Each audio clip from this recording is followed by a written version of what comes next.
మీకు తెలుసా, చాయ్ అదే టీ భారతదేశంలో గోవంశాన్ని కసాయి పాలు చేసింది. నమ్మలేకపోతున్నారా?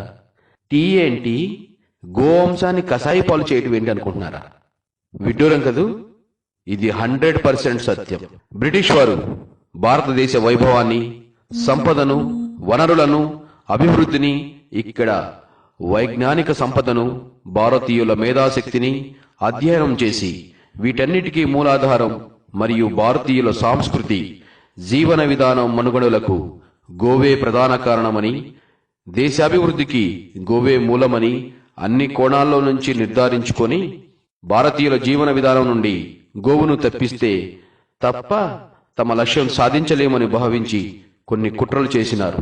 అందులో ఒకటి టీ పథకం ప్రకారం దేశంలోని గ్రామాల్లో, పట్టణాల్లోని చౌరస్తాల్లో ఉచిత ఛాయ్ పంపకం, ఫ్రీ టీ సెంటర్స్ ని ఏర్పాటు చేసి జనాలకు అలవాటయ్యే వరకు ఫ్రీ టీ సెంటర్లను నడిపినారు.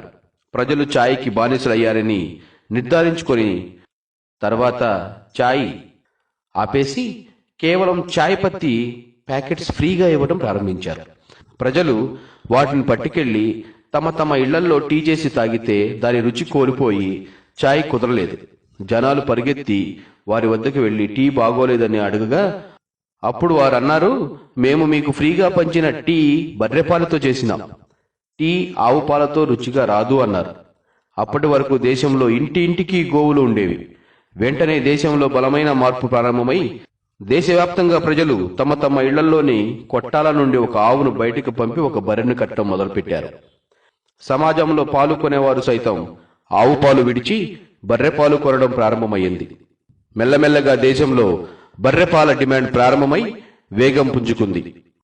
అప్పటి వరకు దేశంలోని పాడి పరిశ్రమలో గోవులుండేవి. వాటి స్థానాన్ని బర్రెలు ఆక్రమించాయి. పెద్ద ఎత్తున గోవులు కబేడాల పాలవడం ప్రారంభమైంది. తత్కారణంగా వందలాది ఉత్తమ ప్రాచీన జాతులు నశించిపోయినాయి. కోట్లాది గోసంతతి అంతరించిపోయింది. ఇంటింటికి వర్ధిల్లే గోవులు 90% పైగా ఇళ్లలో మాయమైపోయినాయి. బ్రిటిష్ వారి అంచనా ప్రకారం భారతీయులు తరతరాలుగా ఆవు పాలు తాగడం వల్ల మంచి ఆరోగ్యం, మేధస్సు కలిగి ఉన్నారు. వారిలో చురుకుదనం, మేధస్సు తగ్గిపోతుంది. తద్వారా అనేక దుష్పరిణామాలు సంభవిస్తాయి. శరీరంలోని రోగ నిరోధక శక్తి తగ్గి మెల్లమెల్లగా మనిషి బలహీనులవుతారు, మనకు బానిసలవుతారు అని అంచనా వేసి వారు పన్నిన కుట్ర సఫలమైంది. భారతీయుల ఇంటి నుండి గోవులను సడకులోకి తోసివేసిన పాపాన భారతీయుల ఆయుష్ 100 సంవత్సరాల నుండి ఆయు ప్రమాణం 60-70 సంవత్సరాలకు పడిపోయింది. ప్రతి ఇల్లు రోగాల కుప్పలుగా తయారైంది. ఇంట్లో గోవులున్నంతకాలం అనారోగ్యం, బద్ధకం, గ్రహచార దోషణం, అకాల మృత్యువు, శత్రుపీడ, వాస్తు దోషం, దరిద్రం, రసాయనిక ఎరువులు ఉండేవి కావు. ఒక ఛాయ్ మూలంగా వ్యక్తి, కుటుంబం, గ్రామం, దేశం, అలాగే వ్యవసాయం, భూసారం, ఆరోగ్యం, ఉపాధి పతనమైపోయినాయి. ఛాయ్ పట్ల లోభం ఎంతో అనార్థానికి దారితీసింది. చాలా లోతుగా ఆలోచించి బ్రిటిష్ వాళ్ళు 16th century East India company ఛాయ్ పత్తి వ్యాపారం పేరుతో ప్రవేశించి మనల్ని లక్షల సంవత్సరాల వెనక్కి నెట్టేసి అందిన కాడికి దోచుకుని వెళ్లిపోయారు. బ్రిటిష్ ఛాయ్కి పూర్వం దేశంలో అందరూ కేవలం ఆవు పాలే తాగేవారు. బ్రిటిష్ దురాక్రమణకు పూర్వం దేశంలో పూరి గుడిసెలో మొదలుకొని ధనవంతులని భవంతుల వరకు ప్రతి ఇంట్లో ఆవులు ఉండేవి. ప్రతి ఇల్లు దేవశక్తితో నిండి ఉండేది. ఆవు వ్యక్తి యొక్క అనేక అవసరాలకు పెద్ద దిక్కుగా ఉండేది. సమస్త జీవరాశులకు ఆరోగ్య ప్రదాత సూర్యనారాయణుడు. సూర్యుని నుండి కొన్ని అద్భుత బంగారు ఔషధ శక్తులు విడుదలవుతాయి. భూమిపైన వాటిని గ్రహించే శక్తి కేవలం గోమాతకే ఉంది. ఆవు ఎండలో మేతమేస్తూ తిరిగేటప్పుడు సూర్యరశ్మి ద్వారా అట్టి దివ్యమైన శక్తుల్ని తమ కొమ్ములలో ఉండే సూర్యకేతు నాడి ద్వారా గ్రహించి మూపురం వద్ద ప్రభావితమై ఆ శక్తులను తన పాలు, పేడ, మూత్రంలోకి వదులుతుంది.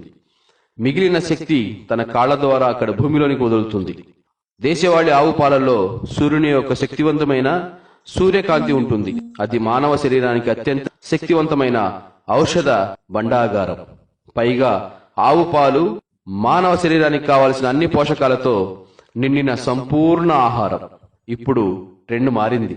మళ్లీ గ్రామాల్లో, పట్టణాల్లో గోవు ప్రాముఖ్యతను గుర్తించి అన్ని రకాల సమస్యలకు రేడియేషన్, పొల్యూషన్, పాలిథిన్, కెమికల్స్, విష రసాయనాల దుష్ప్రభావాల నుండి కేవలం గోవే కాపాడగలదని అంతేకాక గ్రహచార దోషం, వాస్తు దోషం, ఇంకా అనేక అనారోగ్య సమస్యల నుండి గోవే కాపాడగలదని గ్రహించిన ఎందరో తమ తమ ఇళ్లలో, ఫ్యాక్టరీల్లో, ఫామ్ హౌసుల్లో, వ్యవసాయ క్షేత్రాల్లో, ఆసుపత్రుల్లో, వివిధ సంస్థల్లో, ఇండస్ట్రీలలో గోవులు పెట్టుకోవడం ప్రారంభమైంది. మహానగరాల్లో కొన్ని చోట్ల కొత్తగా కట్టే భవంతుల్లో గ్రౌండ్ ఫ్లోర్ ఫిల్లర్స్ మధ్య గోవదనాలను రూపొందిస్తున్నారు. మన గోవు తల్లి పతనానికి కారణమైన ఛాయ్ తాగడం కన్నా మానవ శరీరానికి కావలసిన అన్ని పోషకాలు పుష్కలంగా కలిగి ఉండి సంపూర్ణ ఆహారంగా లభించే దేశవాళీ గోవు పాలనే సేవిద్దాం. తిరిగి శక్తివంతమైన భారతదేశాన్ని నిర్మిద్దాం. జై హింద్.